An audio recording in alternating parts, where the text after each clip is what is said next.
Hey guys, Nathan here. Today we will be looking at GIMP. And if you didn't watch last week's video, you might be wondering, what in the world? This is supposed to be a Minetest modding tutorial series thing. Not GIMP. What? Well, if you're making a mod, there's a 95% chance you are going to need some textures. So, last week I looked at Krita and how to do Minetest textures and that. Today we're going to be looking at GIMP. So, if you are making textures that you want to fit in and kind of go with the style and everything, the looks of default game, you're going to want to use a 16 by 16 texture. However, I'm going to be using a 32 by 32 texture because I'm doing a texture pack in a 32 by 32 resolution. Now, first thing you need to, this isn't actually the first thing you need to do, but you do need to know the answer to this little question. Is the texture going to be for a full node, i.e. one that is drawn as a full square here, like, cobble or dirt or anything? Or is it going to be a tool or something that uses a plan to draw form where you're going to need an alpha background? I say this because if you need an alpha background, you're going to want to right-click on your background layer here and select Add Alpha Channel. And then you can just actually hit the delete key on the keyboard and it will erase everything on that layer. Keep in mind, it will delete everything on that layer. So if you drew a texture and you need to add an alpha channel in, don't hit the delete key because that'll mess everything up. Instead, do this. Okay, let's take the pencil brush here. The pencil automatically makes you get nice crisp edges, solid lines. If you use the paintbrush, you will get what is called anti-aliasing. Soft edges, things that you really, 9 times out of 10, you do not want this because it'll end up with dirty looking textures. So I always use the pencil, and then your size here is in pixels. So if you want to draw a 1 pixel shape, let's say we want to do a slice of bread here, and I think I already may have screwed up here.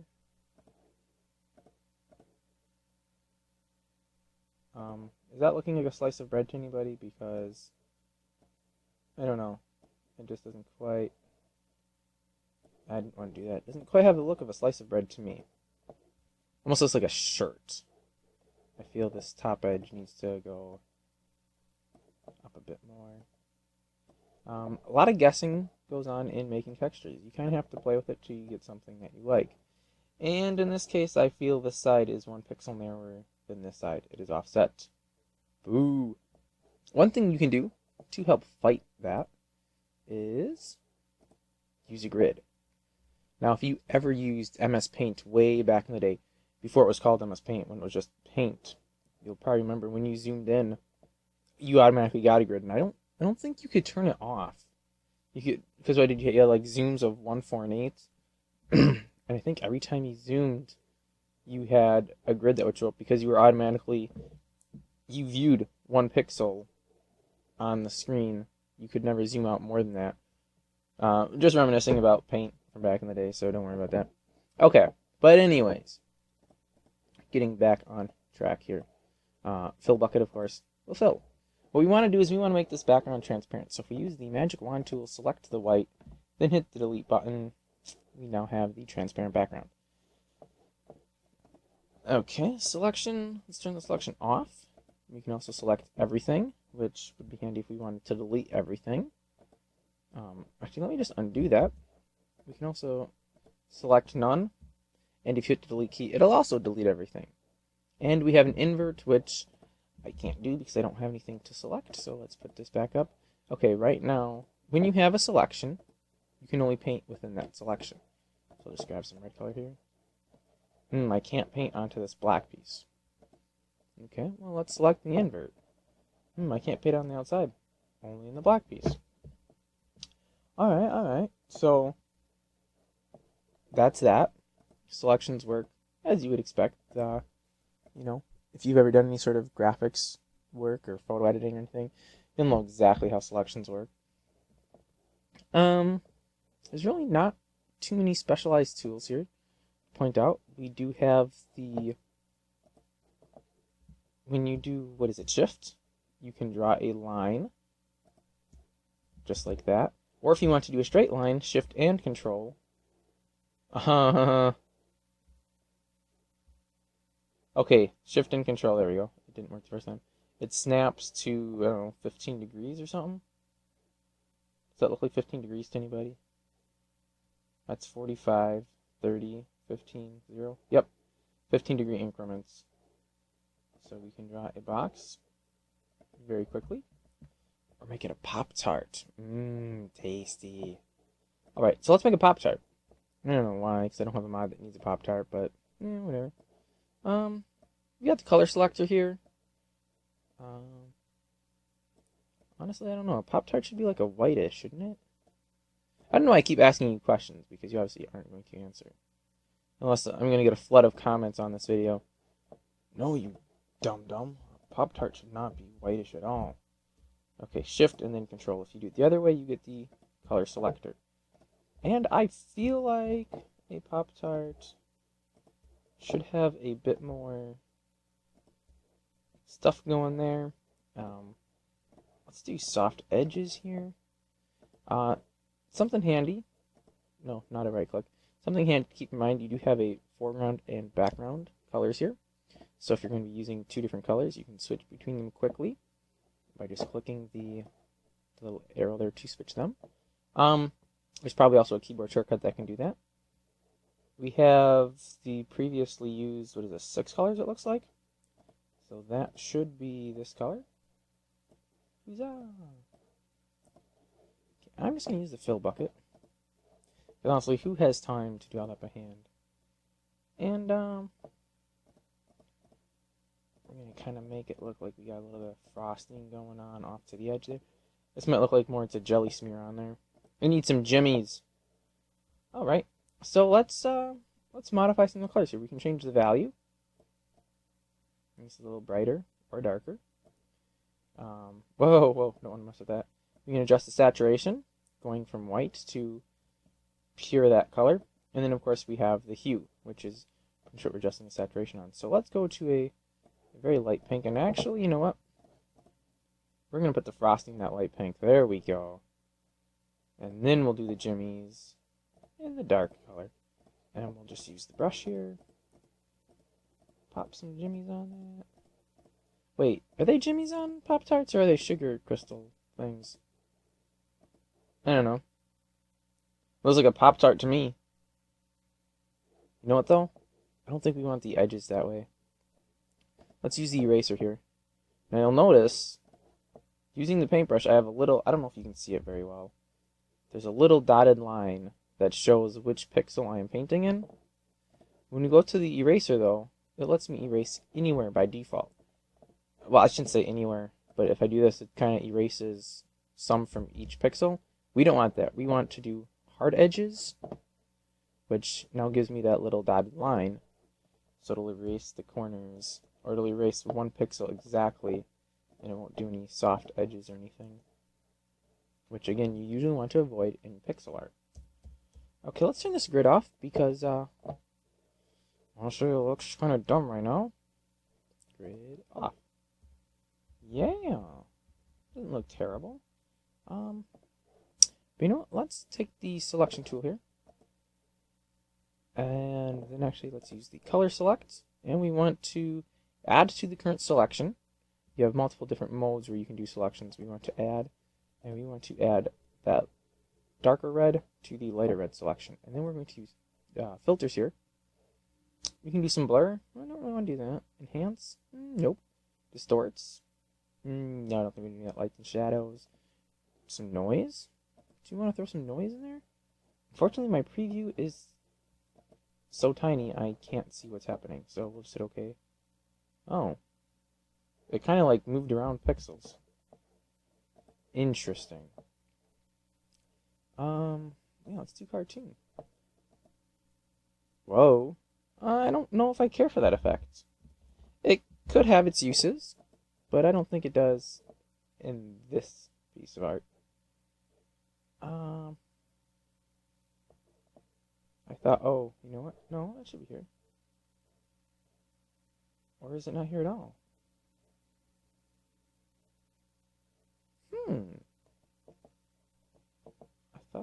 part of GIMP?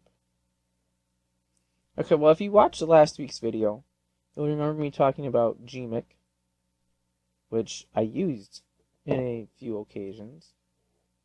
And I thought that was in the Linux builds of GIMP, but just Linux. However, it looks as if I am entirely wrong on that. So, yeah. Never mind on what I was just going to tell you you could do if you had Linux. If you want to use GMIC, I think it's what it's called. I don't know. I mean, that's how it's spelled. I don't know if there's some other pronunciation you're supposed to use. But yeah, we do have all these different textures, or different filters and stuff you can run. Sometimes they give you nice results. Sometimes they just wreck things. You kind of got to play with them and see. A soft glow. Oh, makes it a little paler. I don't think I really want that. Okay, so, that's kind of the quick run around through GIMP here. And then, of course, saving, which I think is going to be... it's not tricky at all, but there's a little hang-up you might fall on if you're not careful. You don't use save, don't use save as. Neither one of those two do you want to use. Well, for your final work. If you're working on something and then you got to stop it, but it's not finished, sure, then save it. Because that's going to save it as an XCF, which is a GIMP extension format thing. I don't think Minetest can read it. To export it to use for game, you want to use export or export as. So you can do export here and give it whatever name. PNG as your extension there. And of course, export to some place where it makes sense. And then we have all these fun options. Yeah. Do you need to save the creation time? Nope, probably not. Save comments? No, I'm going to say not. Save background color? I mean, it's alpha, so no. Save resolution? I don't know what that one does. I just leave that alone. Save color value for transparent pixels? You don't really have to if there's no value to them. Now, in this example, we have no transparent pixels with color value. Transparent pixels are all completely transparent. If you have something that's semi-transparent, if you're doing like a stained glass or something where there's color, but it is somewhat see-through, you do want to save color values for transparent pixels.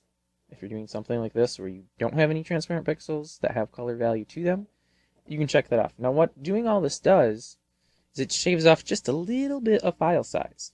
That means it ends up taking a little bit less RAM when someone uses it. Compression level, 0 is none, 9 is maximum.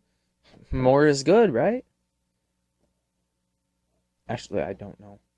But, well, I mean, I know that 9 is maximum, 0 is none, but I don't know if more is better.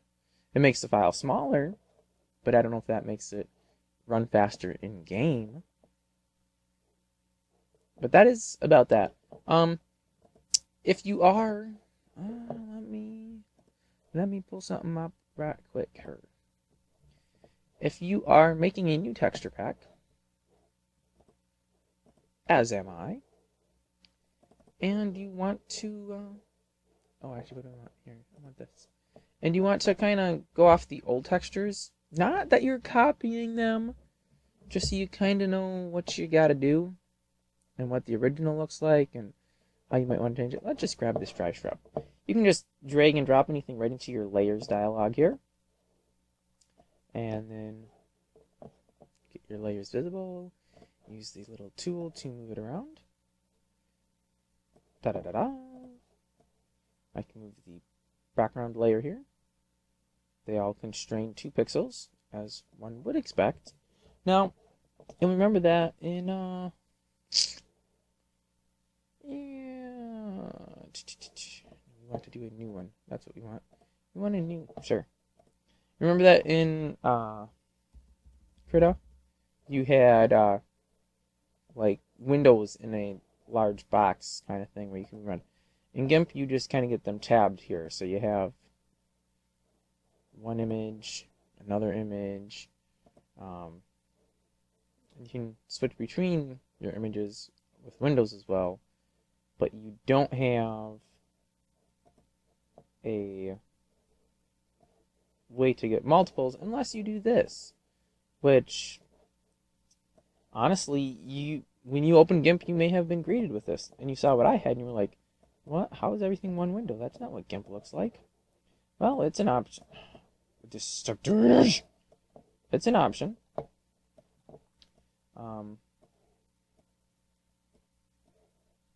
Here we go. You can do it with multiple windows. However, I don't think... Yeah.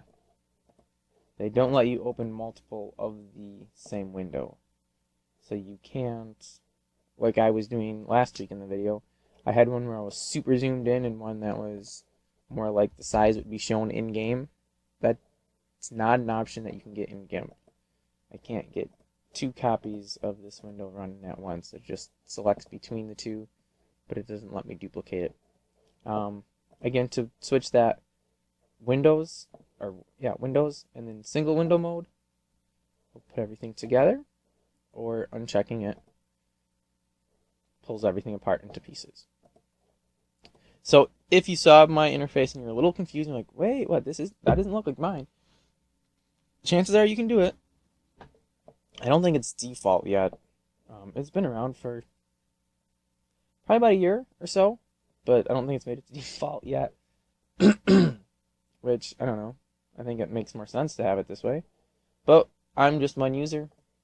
What do I know? There's a whole world of users out there, and they'll have their own opinions on things. So, I think that about wraps it up. Any questions or comments, feel free to leave them in the comments below, or hit me up on Google+. Always more than happy to give people a hand when it comes to Minetest related things, or Linux related things, or graphics, or audio. Yeah, pretty much just hit me up if you got any questions, and I'll see what I can do to give you a hand. Thanks for watching, and I will catch you guys next week.